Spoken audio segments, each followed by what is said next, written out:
अच्छा जी, कल हमारी डिस्कशन सोर्सेज ऑफ फाइनेंस के एरिया में कोवेनेंट्स, डेट वर्सेस इक्विटी और टाइप्स ऑफ डिबेंचर में deep discount, zero coupon, euro bonds, ये जी हमने कल तक डिस्कस किए थे। कोई सवाल? यूरो बॉन्ड्स का सिंपल मीनिंग हमने पढ़ा था कि जब भी फॉरेन करेंसी में बॉन्ड इशू किए जाते हैं किसी कंट्री में, उसको यूरो बॉन्ड कहा जाता है, या in other words a bond denominated in a currency that is not native to the country where it is issue. Bond issue किया गया ऐसी करेंसी में जो कंट्री जिसमें इशू किया गया उसकी नेटिव करेंसी नहीं है, उसको यूरो बॉन्ड कहा जाता है। Euro dollar bond could be issued anywhere outside US. Dollar US के बाहर यूरो डॉलर कहलाएगा। येन जापान के बाहर यूरो येन कहलाएगा। स्टर्लिंग डिबेंचर यूके के बाहर यूरो स्टर्लिंग डिबेंचर कहलाएंगे। Euro dollar, euro yen, euro sterling, ये डिफरेंट टाइप्स के यूरो बॉन्ड्स हैं। फॉरेन करेंसी में किसी भी कंट्री में जो डिबेंचर इशू किया जाता है उसको हम यूरो बॉन्ड कहते हैं। जी, एनी क्वेश्चन कल के लेक्चर से? Cost of fund is also low in this case.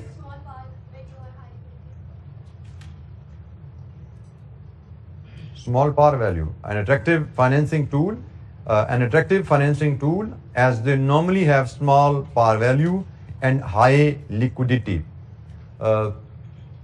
आप बॉन्ड इशू करते हो ताकि इन्वेस्टर उनमें पैसा इन्वेस्ट करें और आपको लोन मिले, और इन्वेस्टर तब पैसा इन्वेस्ट करता है जब उसको इन्वेस्टमेंट में अट्रैक्शन नजर आती है और इन्वेस्टमेंट उसकी रीच में हो। दो एडवांटेजेस यहां पे बताए गए हैं कि एक इनकी पार वैल्यू स्मॉल होती है। नॉर्मली हमने पढ़ा था डॉलर का बॉन्ड नॉर्मली $100 का एक बॉन्ड होता है, तो शायद जो यूरो बॉन्ड होगा उसकी नॉमिनल वैल्यू 100 के मुकाबले में कम होगी। तो जब नॉमिनल वैल्यू कीमत कम हो जाती है तो ग्राहक ज्यादा हो जाते हैं। मोर इन्वेस्टर्स विल बी अट्रैक्टेड क्योंकि चीज सस्ती होगी। दूसरी चीज, जब चीज सस्ती हो गई और दूसरा इंटरनेशनली ट्रेड हो रही है तो उसकी लिक्विडिटी बढ़ जाती है। आप दुनिया के किसी भी मुल्क में बैठे हैं उसको खरीद भी सकते हैं, दुनिया के किसी भी मुल्क में बैठे हैं आप उसको बेच भी सकते हैं। तो इन्वेस्टर के लिए दोनों चीजें बड़ी अहम होती हैं कि जो वो चीज बाय कर रहा है वो एक्सेसिबल है और वो मार्केटेबल है। मार्केटेबिलिटी से उसको एज क्या मिलता है कि मुझे जब भी पैसे की जरूरत होगी मैं बड़ी आसानी से क्विकली अपना पैसा रियलाइज कर सकूंगा बेच के। तो ये इन्वेस्टमेंट के लिए एक तरह का अट्रैक्शन बन जाती है। जो पब्लिक है इस तरह के इंस्ट्रूमेंट में पैसा इन्वेस्ट करना पसंद करेगी जो लिक्विड होंगे। इसके ऊपर क्या ये रिस्ट्रिक्शन होती है कि जिस कंट्री की करेंसी हमारे यूरो बॉन्ड की करेंसी से मैच कर रही है सिर्फ वहां के नेटिव इन्वेस्टर ही इन्वेस्ट कर सकते हैं? नहीं बेटा, डॉलर है ना, डॉलर तो इंटरनेशनल करेंसी है। डॉलर आपको पाकिस्तान में भी आपके पास हो सकते हैं, डॉलर आपके पास दुनिया के किसी मुल्क में भी हो सकते हैं। तो नॉर्मली जो यूरो बॉन्ड होते हैं वो इंटरनेशनल करेंसीज में इशू किए जाते हैं ताकि पूरी दुनिया से इन्वेस्टर्स उनमें पार्टिसिपेट कर सके। डॉलर तो पूरी दुनिया के लोगों की एक्सेस में होते हैं, पाकिस्तान की एक्सेस में भी है, दुबई के लोगों की एक्सेस में भी है, उनके भी डॉलर अकाउंट चल रहे होते हैं। तो इंटरनेशनल करेंसीज नॉर्मली यूज की जाएंगी।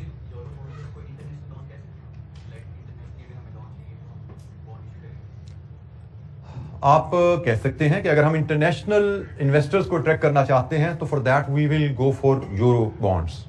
अगर आप डोमेस्टिक इन्वेस्टर को अट्रैक्ट करना चाहते हैं तो रुपी बॉन्ड इशू करें आप। जी बेटा।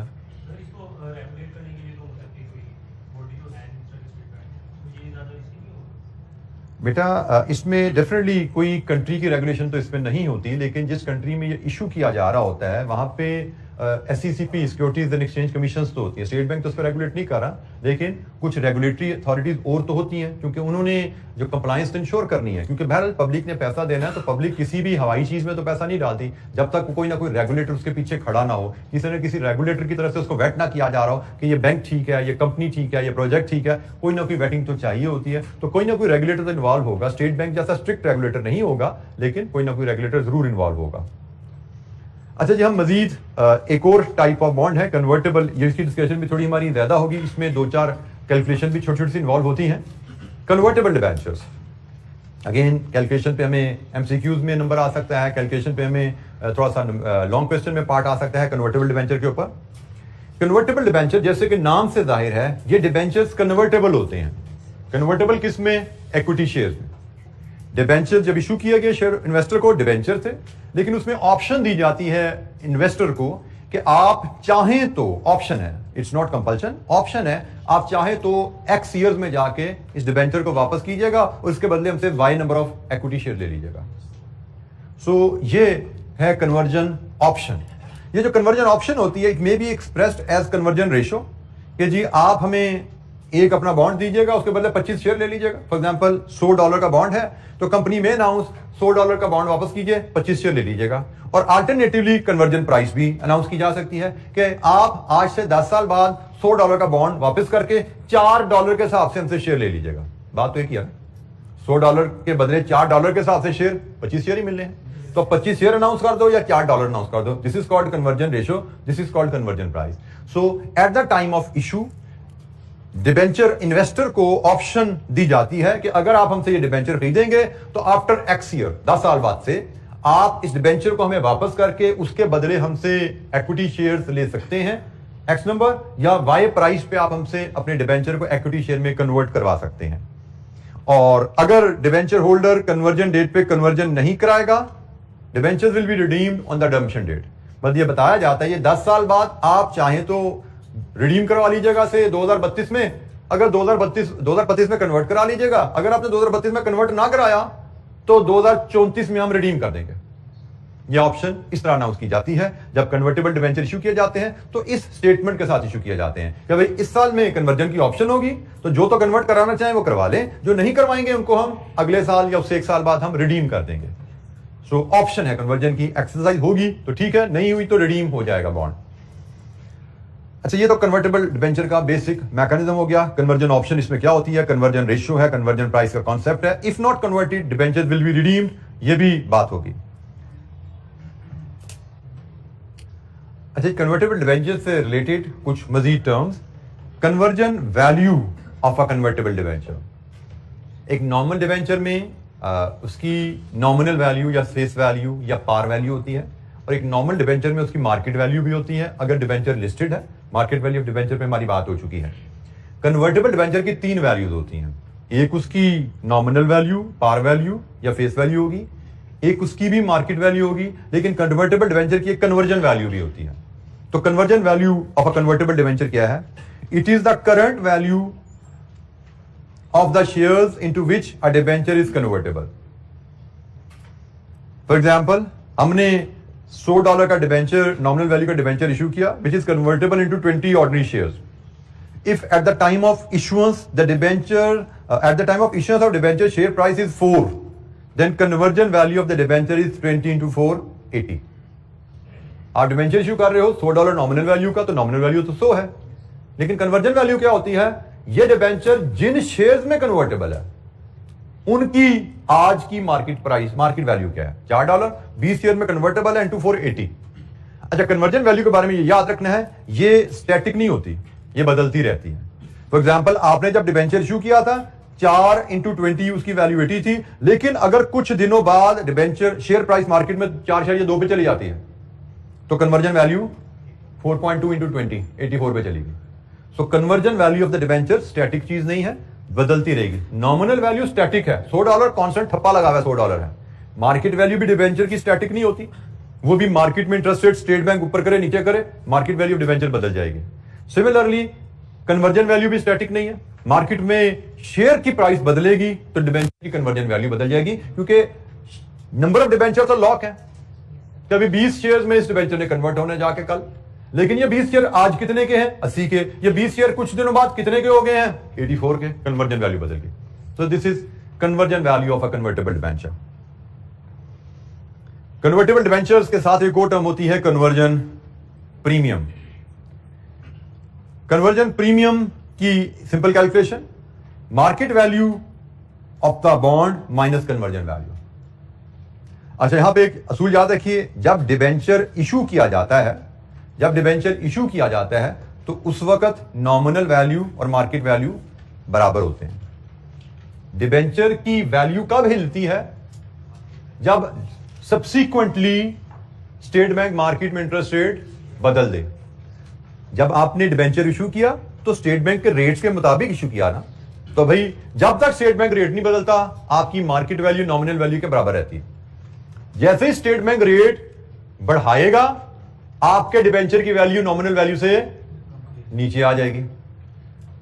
और अगर आपके इशू करने के बाद स्टेट बैंक ने इंटरेस्ट रेट गिरा दिए तो आपके डिबेंचर की वैल्यू नॉमिनल वैल्यू से ऊपर चली जाती है। ये रिलेशनशिप में पड़ा हुआ है। तो at the time of issue nominal value market value बराबर है। तो जब इश्यू किया डिबेंचर आपने $100 नॉमिनल वैल्यू थी जो कि मार्केट वैल्यू के बराबर है, माइनस उस वक्त उसकी कन्वर्जन वैल्यू 80 थी, हमने जैसे पिछली स्लाइड पे कैलकुलेट की। तो at the time of issue हम कहते हैं कन्वर्जन प्रीमियम $20 है। और सब्सिक्वेंटली जिस तरह कन्वर्जन वैल्यू बदलती है मार्केट वैल्यू भी बदलती है, कन्वर्जन प्रीमियम भी बदल जाता है। आगे चल के स्टेट बैंक ने इंटरेस्ट रेट गिरा दिए, आपका बॉन्ड 100 से 108 पे चला गया। आगे चल के मार्केट में शेयर की प्राइस ₹4 से बदल के 4.2 या 2.2 की लिखी नजर आ रही है यहां पे, तो बहरहाल 4.2 पे चलेगी। This seems to be typo, हमने पिछली स्लाइड में डिस्कस किया था। 4.2 पे चलेगी अगर प्राइस, तो कन्वर्जन वैल्यू 84 पे चली जाती है। तो रिजल्टेंटली मार्केट वैल्यू भी बदल गई, कन्वर्जन वैल्यू भी बदल गई, कन्वर्जन प्रीमियम भी बदल गया। कन्वर्जन प्रीमियम भी स्टैटिक नहीं है, इन दोनों में से कोई भी वैल्यू, कोई एक भी वैल्यू बदलती है तो कन्वर्जन प्रीमियम बदल जाता है। तो ये जनाब कुछ छोटी सी कैलकुलेशन थी कन्वर्टेबल बॉन्ड से रिलेटेड, एक कन्वर्जन वैल्यू और एक कन्वर्जन प्रीमियम।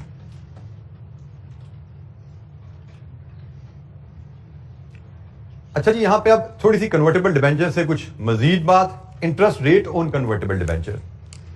कन्वर्टेबल डिबेंचर में कन्वर्जन ऑप्शन क्यों दी जाती है, उसमें मल्टीपल उसकी रीजंस हैं, लेकिन मेन एक रीजन जो जहन में रहती है कि शेयर डिबेंचर होल्डर्स को हम ऑप्शन दे रहे हैं कि आप X ईयर्स के बाद हमसे डिबेंचर के बदले Y नंबर ऑफ शेयर ले लीजिएगा। ये ऑप्शन सेट करते हुए कंपनी हिसाब जब लगाती है कि हमने Y शेयर देने हैं या Z शेयर देने हैं, कितने शेयर ऑफर करें ऑप्शन में, तो कंपनी जब हिसाब किताब लगा रही होती है तो हिसाब ख्याल रखा जाता है कि जब कन्वर्जन का टाइम आए तो शेयर होल्डर्स को कन्वर्जन में फायदे की उम्मीद होनी चाहिए। तभी आज इन्वेस्टर आपको पैसा देगा ना, कि उसको नजर आया कन्वर्जन ऑप्शन है तो कन्वर्जन ऑप्शन में मुझे कुछ मजीद इनकम आएगी। फॉर एग्जाम्पल आपने उसको कन्वर्जन ऑप्शन दी, मुझसे $4 के हिसाब से शेयर ले लेना। उसको जब ये नजर आएगा कि यार 10 साल में इनका शेयर तो $6 पे चला जाएगा, तो मुझे तो $4 का शेयर खरीदने की गारंटी मिल रही है, मुझे तो $2 का फायदा हो जाएगा, तो उसको एडिशनल अट्रैक्शन होती है। तो जनाब इस एडिशनल अट्रैक्शन में इन्वेस्टर को आप कैपिटल गेन की उम्मीद दिला रहे हो ना, तो इस कैपिटल गेन की उम्मीद के पीछे आप कन्वर्टेबल डिबेंचर पे थोड़ा सा इंटरेस्ट रेट थोड़ा सा कम कर लेते हो। फॉर एग्जांपल स्टेट डिबेंचर पे आप 10% लगाते हो, तो कन्वर्टेबल डिबेंचर पे शायद आप 9 या मे बी 8% ऑफर कर दो इंटरेस्ट रेट, और इन्वेस्टर कम इंटरेस्ट रेट को भी एक्सेप्ट कर लेगा क्योंकि उसको पता है मुझे आगे जाके काफी ज्यादा कैपिटल गेन भी तो आना है, तो मेरी तो वहां पे भरपाई हो जाएगी, तो मुझे फिलहाल कम भी मिलता है तो ठीक है। सो नॉर्मली कन्वर्टेबल डिबेंचर का कूपन रेट स्टेट डिबेंचर के मुकाबले में स्लाइटली कम होगा, क्योंकि कन्वर्टेबल डिबेंचर में कन्वर्जन ऑप्शन के थ्रू कैपिटल गेन की उम्मीद दी जाती है इन्वेस्टर को, तो उस कैपिटल गेन की उम्मीद के पीछे थोड़ी सी इंटरेस्ट रेट में सेविंग कंपनी लेती है। अच्छा जी, market price of convertible debenture, एक तो मैंने बोला कि मार्केट प्राइस आपकी बदलती है, हमें पता है मार्केट में इंटरेस्ट रेट बदलने से, तो ये कुछ फैक्टर्स हमने आइडेंटिफाई किए हैं कि कन्वर्टेबल डिबेंचर की मार्केट प्राइस किन किन चीजों पर डिपेंड करती है। तो state price of similar state debenture, मतलब वही इंटरेस्ट रेट की बात ही आ गई। The current conversion value, the length of the time before conversion में टेक प्लेस, कितने साल रहते हैं कन्वर्जन में, market expectation as to future equity returns and risk associated with these return. ये कुछ फैक्टर्स हमने लिस्ट डाउन किए हैं जिन पे हम कहते हैं जी कन्वर्टेबल डिबेंचर की मार्केट वैल्यू डिपेंड करेगी। State of price of state debt से मुराद है अगर सिमिलर कन्वर्टेबल डेट ना होता, अगर स्टेट डेट होता, उसकी प्राइस कहां जाती है, तो उसकी प्राइस हमें पता है वो मार्केट इंटरेस्ट रेट पे डिपेंड करती है। ठीक है, इसको हम ये भी लिख सकते हैं मार्केट इंटरेस्ट रेट्स, इस फैक्टर को हम इस तरह भी लिख सकते हैं कि मार्केट इंटरेस्ट रेट्स क्या चल रहे हैं उस पर डिपेंड करेगी वैल्यू। फिर करंट कन्वर्जन वैल्यू क्या है, क्योंकि शेयर प्राइस से भी लिंक है, डेट की वैल्यू क्या उस पर भी डिपेंड करती है। देयर आर मेनी फैक्टर्स जिनकी हमने यहां लिस्ट बनाई है जिन पे कन्वर्टेबल डेट की वैल्यू डिपेंड करती है। अगेन एक एमसीक्यू आ सकता है या 1-2 नंबर का नोट आ सकता है। हमें 4 फैक्टर लिखे हैं, 4 में से 2 भी याद रह जाए तो इनफ है, हमें हर चीज को एक्यूरेटली वर्ड बाय वर्ड रटना नहीं है। अच्छा, टाइप्स ऑफ डिबेंचर में आई थिंक दिस में be the last type, loan stock या डिबेंचर विद वारंट्स। डिबेंचर को लोन स्टॉक भी कहा जाता है, बॉन्ड्स भी कहा जाता है। ठीक है, loan stock with warrants. Loan stock with warrants में आप जब इन्वेस्टर को डिबेंचर ऑफर कर रहे हो तो डिबेंचर के साथ वारंट लेटर भी देते हो। अब वारंट लेटर क्या है? वारंट लेटर डेट इन्वेस्टर को option to buy equity shares, जैसे इक्विटी इन्वेस्टर को आप राइट लेटर देते हो ना, option to buy equity share, right letter आपने इन्वेस्टर को दिए, शेयर होल्डर को दिए, तो उसकी मजबूरी तो नहीं है ना उसने शेयर खरीदना है, वो चाहे तो शेयर खरीदे, चाहे तो लेटर किसी और को दे दे। सिमिलरली यहां पे आप डेट इन्वेस्टर को option to buy equity share देते हो, उसको आप वारंट लेटर कहते हैं। अब नॉर्मली ये वारंट लेटर में भी अभी नहीं कहा जाता कि अभी शेयर खरीदो, कहते हैं अभी तो आप हमें डेट दो, लेकिन आप हमें अगर डेट देते हो तो आज से 5 साल बाद हमारे 100 शेयर आप 3 रुपए के हिसाब से खरीद लेना। ये लेटर दे दिया जाएगा साहब कि भाई आप हमारा डेट लेते हो तो हम आपको 3 साल बाद अपने शेयर 3 रुपए पे ऑफर कर रहे हैं। और वहां पे फिर वही हिसाब आता है कि इन्वेस्टर हिसाब लगाता है कि 5 साल बाद कंपनी का शेयर जाएगा कहां पे, तो उसको खबर मिलती है 5 साल बाद कंपनी का शेयर तो 5 रुपए पे जा रहा होगा, इसका मतलब कंपनी मुझे 3 रुपए में शेयर दे रही है, मैं तो यहां से भी पैसे कमा सकता हूं, खरीदो इनका डेट, इनको दो पैसा, लोन दो, इनको लोन देंगे, उस पर तो इंटरेस्ट आना ही आना है, लेकिन 5 साल बाद शेयर्स खरीद के वहां पे कैपिटल गेन भी कमाएंगे।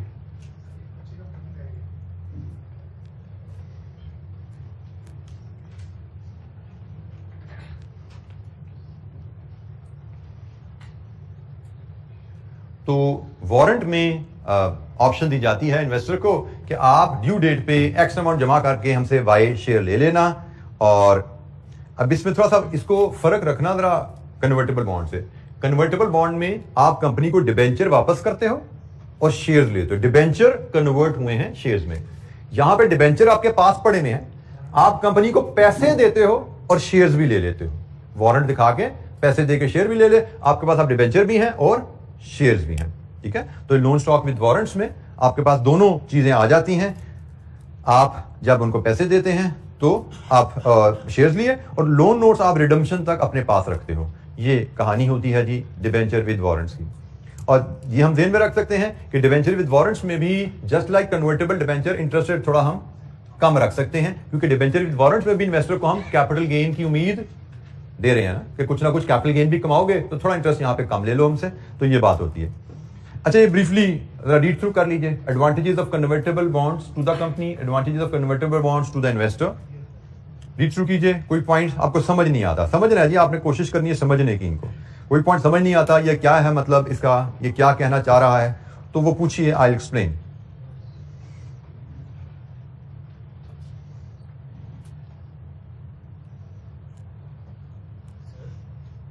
जी,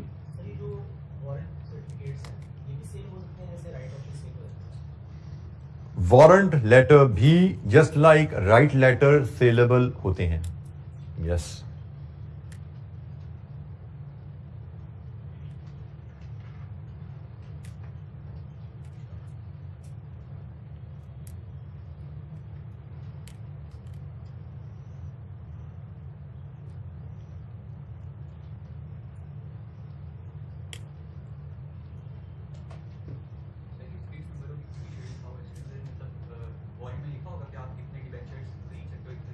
वारंट में लिखा होगा कि आप कितने शेयर खरीद सकते हैं किस कीमत पे।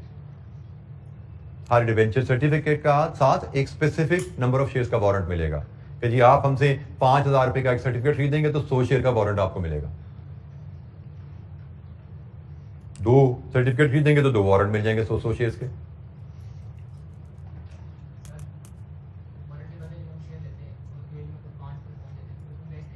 बिल्कुल बेच सकते हैं, वो तो ऑर्डिनरी शेयर्स है ना। जब हमने एक वारंट के अगेंस्ट पैसे देके शेयर्स ले लिए तो वो हमारे पास ऑर्डिनरी शेयर्स हैं। अब वो ऑर्डिनरी शेयर्स हम रखना चाहे रखें, मार्केट में बेचकर मुनाफा कमाना चाहे मुनाफा कमाएं, वो हमारी ऑप्शन है।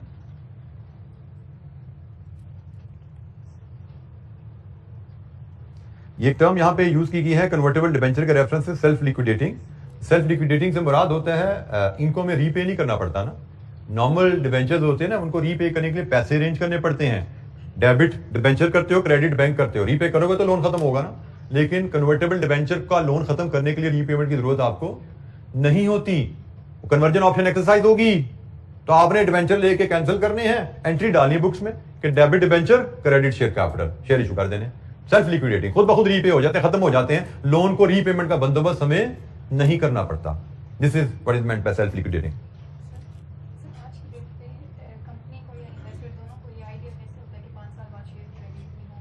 आज की तारीख में 5 साल बाद शेयर कितने का होगा, ये अंदाज़ा कैसे होता है, इसका अंदाज़ा, इसका नॉलेज आप BFD में इंशाअल्लाह पढ़ेंगे।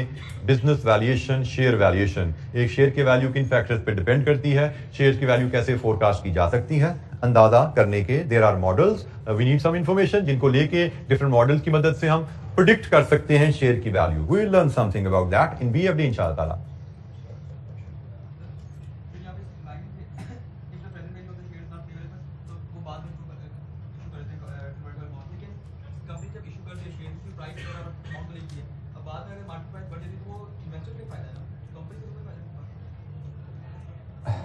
ये पॉइंट नंबर क्या है जिसकी बात कर रहे हो?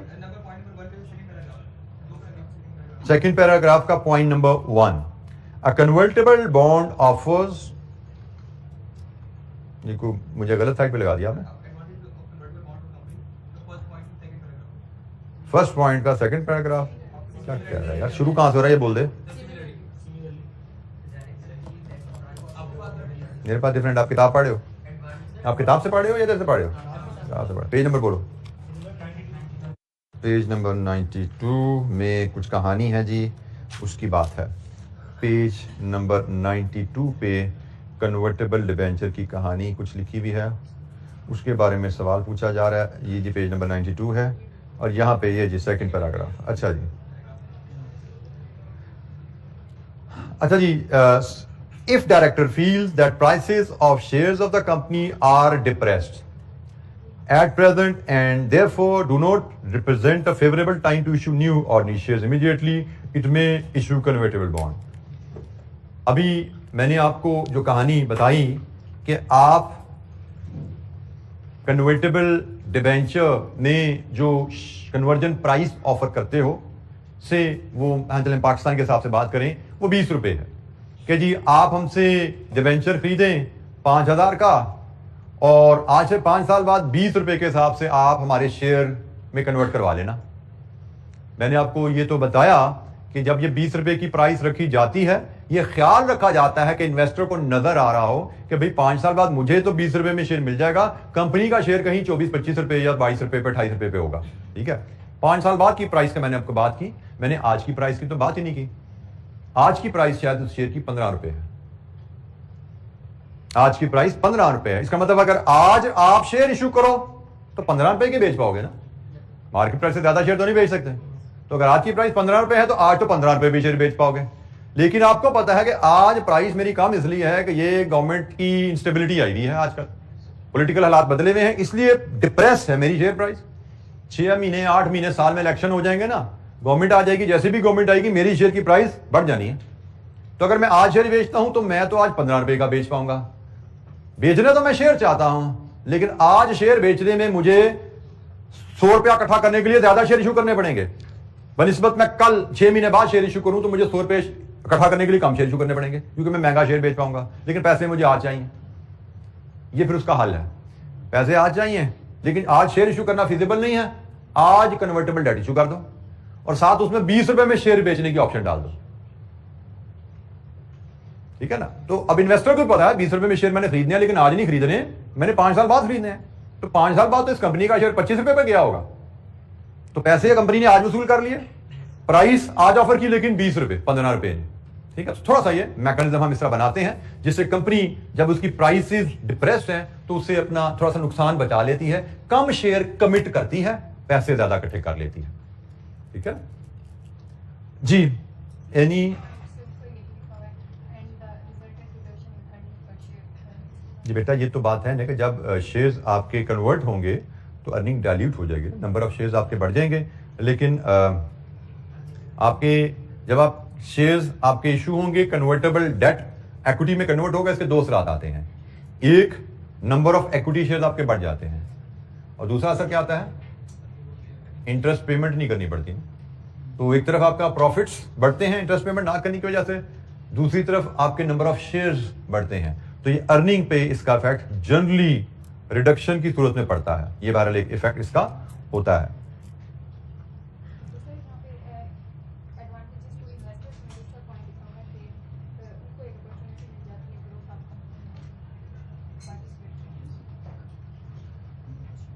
Advantage number 2, Investor get an opportunity to participate in the growth of the company. Growth of the company may you only participate when you become owner of the company. Debenture holder, they are not participants in the growth of the company. Company grow करेगी, उनकी return तो fix रहती है ना date investor की. Company की growth से आप तभी फायदा उठाते हो जब आप इक्विटी इन्वेस्टर हो. तो कन्वर्टेबल बॉन्ड में इन्वेस्ट करके डेट इन्वेस्टर के पास ऑप्शन आती है कंपनी का इक्विटी इन्वेस्टर बनने की, उसके ग्रोथ से फायदा उठाने की. अच्छा, ये कन्वर्टेबल बॉन्ड्स के कुछ ड्रॉबैक्स हैं कंपनी के लिए और इन्वेस्टर के लिए. क्विकली इनको भी गो थ्रू कर लीजिए. इनमें कोई पॉइंट आपको लगता है एक्सप्लेनेशन चाहिए, मैं फिर बता दूं. Understanding is required, rote learning is not the objective.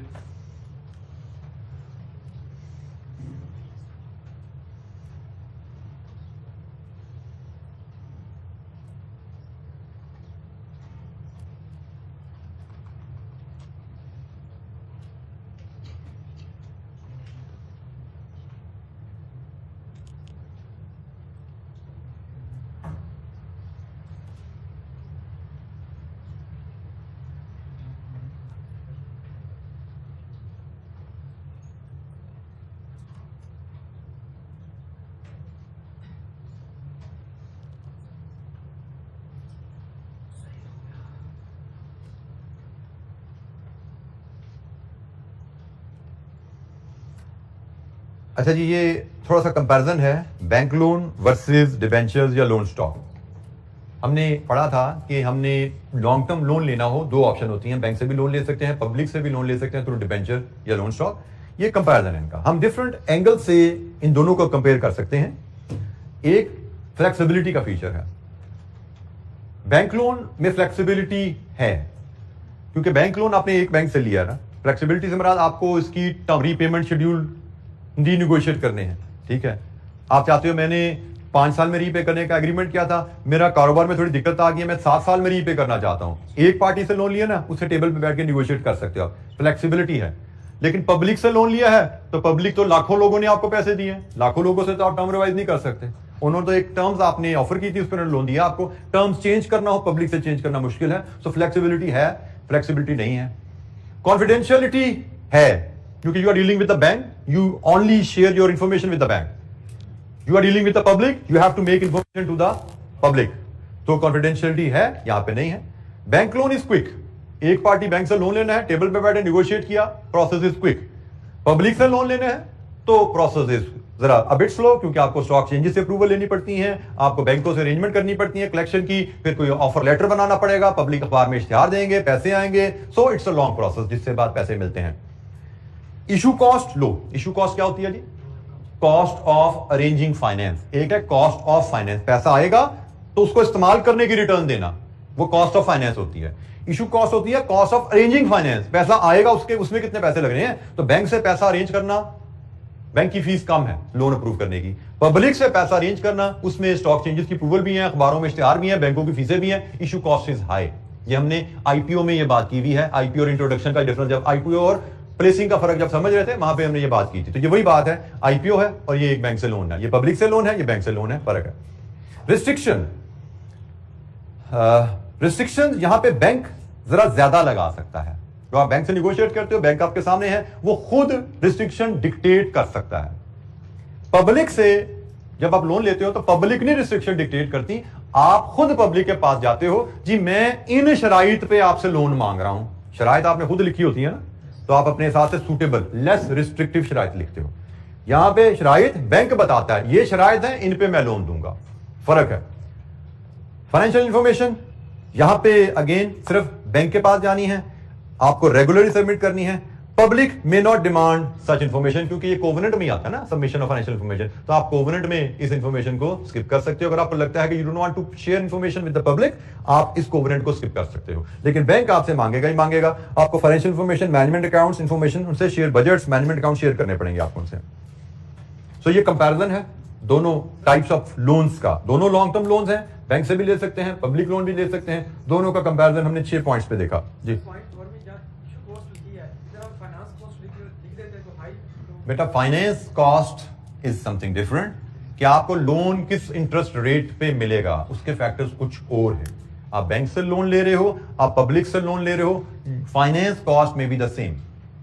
हम यहाँ पे इशू कॉस्ट ऑफ फाइनेंस की बात कर रहे हैं, फाइनेंस को अरेंज करने की, लोन को अरेंज करने के खर्चे की बात कर रहे हैं। सर अगर हम फाइनेंस कॉस्ट को कंपैरिजन में दिखाते हैं तो फिर बैंक में हाई कर देते और लोन बेटा मैंने एक जुमला बोला, शायद आपने सुना नहीं। मैंने कहा finance cost may be same in both cases, क्योंकि फाइनेंस कॉस्ट किन फैक्टर्स पे डिपेंडेंट है, अभी आपने वो फैक्टर्स नहीं डिस्कस किए। हमारा अगला चैप्टर है कॉस्ट ऑफ फाइनेंस के ऊपर, ठीक है, उसमें कुछ हम बात करेंगे कॉस्ट ऑफ फाइनेंस किन फैक्टर्स पे डिपेंड करती है। बट मैंने जो भी फैक्टर्स हैं उनकी बेस पे एक जुमला बोल दिया for your knowledge, cost of finance may be same. यहां से लोन लो, यहां से लोन लो, दोनों पे इंटरेस्ट रेट हो सकता है 10% ही मिले आपको, ठीक हो गया। लेकिन cost of issue cost is something different, क्योंकि वो इशू कॉस्ट प्रोसेस की कॉस्ट है कि पैसा किस प्रोसेस से हमारे पास आएगा। तो वो प्रोसेस यहां पे चूंकि क्विक है ना, एक बैंक इन्वॉल्व है तो प्रोसेस भी क्विक है, खर्चा भी कम लग रहा है। यहां पे प्रोसेस लेंथी है, डिफरेंट रेगुलेटर्स इन्वॉल्व हो जाएंगे, डिफरेंट पार्टीज इन्वॉल्व हो जाएंगी, तो यहां पे टाइम भी लगना है और खर्चा भी लगना है। लेकिन एक तो पैसा आपके पास पहुंच जाए, इंटरेस्ट रेट दोनों में 10% ही हो सकता हो, ठीक है। सर फाइनेंस कॉस्ट में इंटरेस्ट रेट सेम हो सकता है और दो फैक्टर भी इंटरलिंक होंगे, लेकिन जब हमें दोनों से सेम मिल रहा है तो फिर हम उधर पब्लिक से पैसा लेने की इतनी बेटा ये बाकी भी भाई हमने बातें कुछ की हैं, इनकी कोई वैल्यू नहीं आपकी नजर में। मैंने 6 पॉइंट बोले थे, तू एक पॉइंट पर चिपक गया तो चिपक ही गया, सही नहीं रहा तो मनवा के छोड़ना है तूने मुझे, सब्र कर ले बेटा। ये बाकी भी हमने पॉइंट्स बोले हैं कि भाई ये भी स्पीड भी है, स्पीड के लिए भी आप इस तरफ आ सकते हो, मतलब आप स्पीड के लिए आप इसके लिए आ सकते हो। यहाँ पे मैंने क्या यहाँ बोला, इधर एक चीज यहाँ से और लिंक कर सकते हो, ये बैंक से पैसा है, ये पब्लिक से पैसा है। एक बैंक आपको कितना पैसा दे देगा, लिमिट है। पब्लिक से पैसा लेना है, ज्यादा पैसा लेना हो तो पब्लिक के पास जाते हैं, बात की थी ना इंट्रोडक्शन और प्रेसिंग में। ज्यादा पैसा लेना हो तभी आप ये अफोर्ड करते हो, कम पैसा लेना है तो आपको जाना ही यहां पे जाइए। तो there are many advantages for this procedure, इसके अपने फायदे हैं, इसके अपने फायदे हैं। आप देखोगे आपको सूट क्या करता है, उसके हिसाब से आप चलते हैं। अच्छा जी, क्विकली शॉर्ट टर्म लोन्स की थोड़ी सी बात, लॉन्ग टर्म लोन पे हमारी डिस्कशन कंप्लीट होगी। शॉर्ट टर्म लोन में एक ओवरड्राफ्ट है जी, इस पे मैं बहुत डिटेल में नहीं आऊंगा। ओवरड्राफ्ट की टर्म से आप सब लोग फेमिलियर हैं, ये क्या होता है, इसका वेरी ब्रीफ फीचर्स यहां पे लिखे हुए हमारे पास, ये आप जस्ट सिंपल रीडिंग असाइनमेंट है। ट्रेड क्रेडिट की टर्म से आप फेमिलियर हैं, ये भी एक शॉर्ट टर्म फाइनेंस का एक मीडियम है कि आप एक तरीका है बैंक से लोन लेके मटेरियल खरीदो सप्लायर से कैश पे, और दूसरा तरीका सप्लाई से कह दो भाई मुझे मटेरियल दे दे, पैसे मैं 60 दिन बाद या 90 दिन बाद दे दूंगा, तो एक ही बात है। तो लोन आप बैंक से ले लो या सप्लायर से ले लो, तो सप्लायर क्रेडिट भी आपका शॉर्ट टर्म लोन का एक मेथड है। ब्रीफ साइज की हमारे पास राइट अप अवेलेबल है, इसको रीड थ्रू कर लीजिएगा। जरा लीजिंग पे बात कीजिए, लीजिंग के बारे में क्या जानते हैं आप लोग, पढ़ा हुआ लीजिंग को, किस स्टैंडर्ड में, कहां पढ़ा था, किस सब्जेक्ट में पढ़ा था, R1 R2 में। तो सारे बच्चे R2 पढ़ चुके हैं, इसका मतलब कोई है ऐसा बच्चा जिसको लीजिंग का नहीं पता क्या होता है, कौन नहीं पढ़ा, हाँ बकेली यहाँ पे जिसने R2 नहीं पढ़ा या लीजिंग नहीं पढ़ी, R2 नहीं पढ़ा। बहरहाल जी लीजिंग के बारे में हमारे यहाँ पे बहुत ज्यादा नहीं है, R2 में तो आपने बहुत ज्यादा पढ़ा होगा, हमारे लिए यहाँ पे बड़ा ब्रीफ से इसका इंट्रोडक्शन है। लीजिंग के बारे में हमें पता होना चाहिए कि किसी एक एसेट का ओनर रेंटल के अगेंस्ट किसी दूसरे को यूज का राइट दे, दिस इज कॉल्ड लीजिंग। और लीजिंग में हमने दो तरह की लीजेस पे बात की हुई है, एक ऑपरेटिंग लीज, एक फाइनेंस लीज। मैं सिंपल वर्ड में बताऊं, ऑपरेटिंग लीज किसी एसेट को किराए पे देना, ये ऑपरेटिंग लीज है। गाड़ी आप एक दिन के लिए किराए पे दे दो, गाड़ी आप एक हफ्ते के लिए किराए पे दो, आप इवन रक्षा किराए पे ले दो, this is operating lease. Short period के लिए किसी एसेट को हायर पे लेना, दिस इज ऑपरेटिंग लीज। और फाइनेंस लीज क्या है, किसी एसेट को किस्तों में खरीदना। सिंपल अल्फाज में ये याद रखो, किसी एसेट को किस्तों में खरीद रहे हैं तो उसके लिए फाइनेंस लीज का एग्रीमेंट होता है। किस्तों में खरीद रहे हैं तो 4 या 5 साल या 3 साल डिपेंडिंग एसेट की लाइफ कितनी होती है, इतना बड़ा एग्रीमेंट होगा और आप किस्तों में over the agreement period amount cost of the asset पे करते हो। ऑपरेटिंग लीज 1 दिन 2 दिन 4 दिन के लिए एसेट लिया और वापस किया। जनरली बेसिक अंडरस्टैंडिंग इन दोनों टर्म्स में ये है। इन दोनों का कंपैरिजन हमसे अगर पूछे जी फाइनेंस लीज और ऑपरेटिंग लीज को कंपेयर कीजिए, तो ये जिनके कंपैरिजन के पॉइंट्स हैं। पहला कंपैरिजन में लीज पीरियड का आता है। ऑपरेटिंग लीज शॉर्ट पीरियड के लिए होती है, less than the useful life. Useful life asset की गाड़ी है फॉर एग्जांपल, गाड़ी की लाइफ 5 साल 8 10 साल होती है, लेकिन ऑपरेटिंग लीज 1 दिन के लिए किराए पे ली, 5 दिन के लिए ट्रिप पे जाना किराए पे ली, 10 दिन के लिए किराए पे ली, दिस इज ऑपरेटिंग लीज। महीने के लिए ली। गाड़ियां अक्सर कॉर्पोरेट को गेस्ट आ जाए, गेस्ट के लिए जितनी देर के लिए गेस्ट आया गाड़ी किराए पे ले लेते हैं, तो that is operating lease, lesser period. Finance lease में जनरली आपका जो पीरियड ऑफ द लीज होता है वो एसेट की यूजफुल लाइफ के बराबर होगा। लाइक कार का लीज है तो मे बी 5 साल 7 साल का लीज पीरियड हो सकता है। लेसर का बिजनेस, लेसर कौन है, जो एसेट लीज पे देता है, ऑपरेटिंग लीज के केस में लेसर का बिजनेस है रेंटल का या सेल परचेज का। ऑपरेटिंग लीज के केस में लेसर, ऑपरेटिंग लीज कौन करता है? वो लेसर जो एसेट की बाइंग सेलिंग में इन्वॉल्व है, ठीक है, या एसेट की रेंटल में इन्वॉल्व है। लेकिन फाइनेंस लीज का लेसर फाइनेंशियल इंस्टीट्यूट या बैंक होता है, उसका काम एसेट की खरीदो फरोख्त नहीं है। ऑपरेटिंग लीज लेनी है तो आप उसके पास जाओ जो एसेट की खरीदो फरोख्त करता है। फाइनेंस लीज लेनी है तो उसके पास जाओ जो लेंडिंग का बिजनेस करता है, बैंक के पास जाओगे आप। Risk and rewards relating to asset, तो जनाब फाइनेंस ऑपरेटिंग लीज में risk and reward ownership asset की, और अगर एसेट में कोई वैल्यू में कोई उतार चढ़ाव को तोड़बान होती है, उसका रिस्पॉन्सिबल, उसका नफा नुकसान जाता है लेसर को, क्योंकि एसेट लेसर का है। फाइनेंस में एसेट बेसिकली लेसी का ही हो जाता है, क्योंकि लेसर ने लेसी के लिए खरीदा है। यहां पे एसेट ऑपरेटिंग लीज में एसेट लेसर ने लेसी के लिए नहीं खरीदा। कार ने कार रेंट किराए पे देने वाले ने गाड़ियां खरीद कर रखी हुई हैं, आप किराए पे जाओगे आपको दे देगा, ये जाएगा इसको दे देगा। लेकिन बैंक ने गाड़ी खरीद के खड़ी नहीं की होती, मैं जाऊंगा तो मेरे लिए मेरी रिक्वायरमेंट के मुताबिक मॉडल की गाड़ी खरीद के मुझे देते हैं। सो रिस्क एंड रिवॉर्ड्स मेरे हैं, क्योंकि गाड़ी ने कल को मेरे ही हो जाना है, तो गाड़ी में कोई ऊंच नीच होती है, उसकी वैल्यू में कमी बेशी आती है, वो सारे रिस्क एंड रिवॉर्ड्स मेरे हैं, लेसी को ट्रांसफर हो जाते हैं। मेंटेनेंस ऑपरेटिंग लीज में लेसर करवाता है, फाइनेंस लीज में लेसी करवाता है। Cancellation operating lease easily cancellable है, finance lease generally non cancellable होती है, या अगर कैंसिल करोगे तो पेनल्टी पड़ेगी। और वजह इसकी वही है कि भाई ऑपरेटिंग लीज में एसेट मेरे लिए नहीं खरीदा गया, तो मैं कैंसिल भी करूंगा तो लेसर को कोई नुकसान नहीं खास हुआ। बट यहां पे एसेट मेरे लिए खरीदा गया है, मैं कैंसिल करके बैंक को गाड़ी वापस करूंगा तो बैंक को तो नुकसान हो जाएगा। वो गाड़ी चली हुई गाड़ी मार्केट में बेचेगा तो उसका तो गाड़ी की खरीदो, वो उसका कारोबार ही नहीं है, उसको नुकसान होगा, इसलिए इसको रिस्ट्रिक्ट किया जाता है, नॉन कैंसिलेबल है। और ये in substance operating lease short term rental है, और finance lease purchase of an asset on instalment है। ये जी फाइनेंस लीज और ऑपरेटिंग लीज पे ब्रीफ हमारा कंपैरिजन आ गया, और ये हम यूज करते हैं जैसे मैंने कहा तब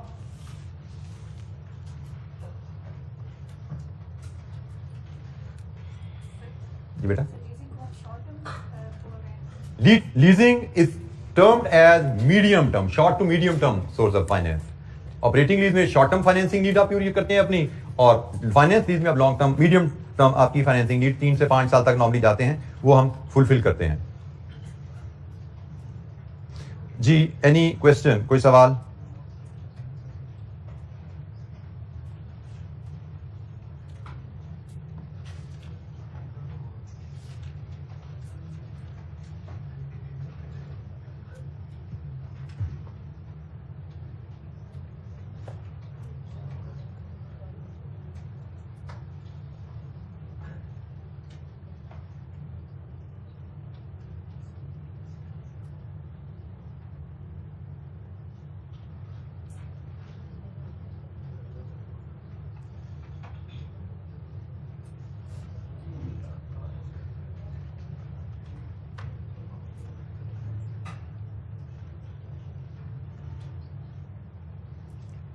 अच्छा जी, मजीद कुछ इंस्ट्रूमेंट्स की हमें मजीद कुछ इन्वेस्टमेंट के या फाइनेंस रेज करने के इंस्ट्रूमेंट का जिक्र किया गया है। ये जो इंस्ट्रूमेंट है ये प्राइमरली फाइनेंशियल इंस्टीट्यूशन यूज करते हैं, मतलब बैंकों ने फाइनेंस रेज करना है तो वो किस इंस्ट्रूमेंट की मदद से करेंगे। अभी तक हमने कंपनीज ने फाइनेंस रेज करने हमको डिस्कस किया, लेकिन अगर कभी बैंक को फाइनेंस रेज करने की जरूरत पड़ी है तो वो फाइनेंस कैसे रेज करता है। तो बैंक के फाइनेंस रेज करने के लिए 2 इंस्ट्रूमेंट नॉर्मली यूज किए जाते हैं। एक सर्टिफिकेट ऑफ डिपॉजिट है, bank certificate of deposit issue करता है पब्लिक को, और public certificate of deposit bank से बाय करके बैंक को पैसा दे देते हैं। सर्टिफिकेट डिपॉजिट या सीडीज कहा जाता है। यूजुअली ये शॉर्ट टर्म के लिए होते हैं, डिपॉजिटर को इशू किए गए हैं, और certain fixed amount of interest brief period के लिए दिए जाते हैं। सीडीज निगोशिएबल भी हैं और ट्रेडेड भी हैं सीडी मार्केट में। मैंने एक सीडी खरीदा जिसकी मैच्योरिटी 1 महीने की है, मुझे 10 दिन बाद पैसे की जरूरत पड़ गई, मैं उसको ट्रेड भी कर सकता हूं, उसको मैं बेच भी सकता हूं बैंक के थ्रू। बैंक मुझसे बाय करके किसी और इन्वेस्टर को दे देगा, बैंक रीपे मैच्योरिटी पे ही करता है, ठीक है। सो जिसको इमीडिएट कैश की जरूरत है वो सीडी को मार्केट में इमीडिएटली भी बेच सकता है। So certificate of deposit normally commercial banks इसको यूज करते हैं फाइनेंस रेज करने के लिए डिपॉजिटर्स को इशू करके। एक और बैंक के पास जो टूल होता है फाइनेंस रेज करने के लिए, दैट इज ट्रेजरी बिल्स। ये ट्रेजरी बिल्स नॉर्मली गवर्नमेंट या सेंट्रल बैंक इशू करता है। गवर्नमेंट कह लीजिए या हमारे केस में एसपीपी कह लीजिए, ये ट्रेजरी बिल्स इशू करते हैं।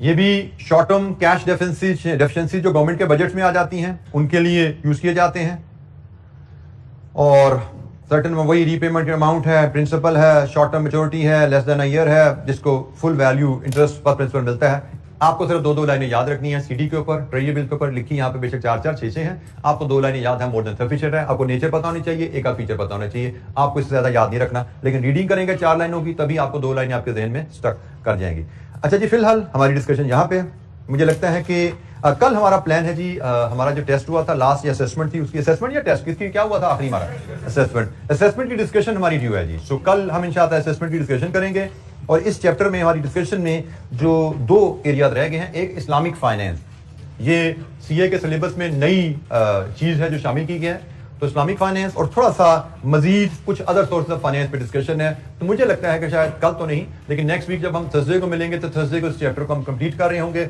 और नेक्स्ट वीक से हम नेक्स्ट चैप्टर पे भी बात शुरू करेंगे जो कॉस्ट ऑफ कैपिटल का हमारा चैप्टर है। ठीक है जी, तो आज के लिए इतना ही, बाकी इंशाअल्लाह नेक्स्ट कल मुलाकात होगी जिसमें हम असेसमेंट को डिस्कस करेंगे और आगे डिस्कशन को कैरी करेंगे। और याद रखिएगा डिस्कशन हम करेंगे असेसमेंट की, और डिस्कशन का मतलब है कि आप लोग क्वेश्चन को पढ़ के अपने एफर्ट के साथ आएंगे, and you will come up with the issues कि हमें इस क्वेश्चन में ये चैलेंजेस आए, हमें क्या करना चाहिए था, तो we will have the discussion. ठीक है जी, थैंक यू, अस्सलाम वालेकुम।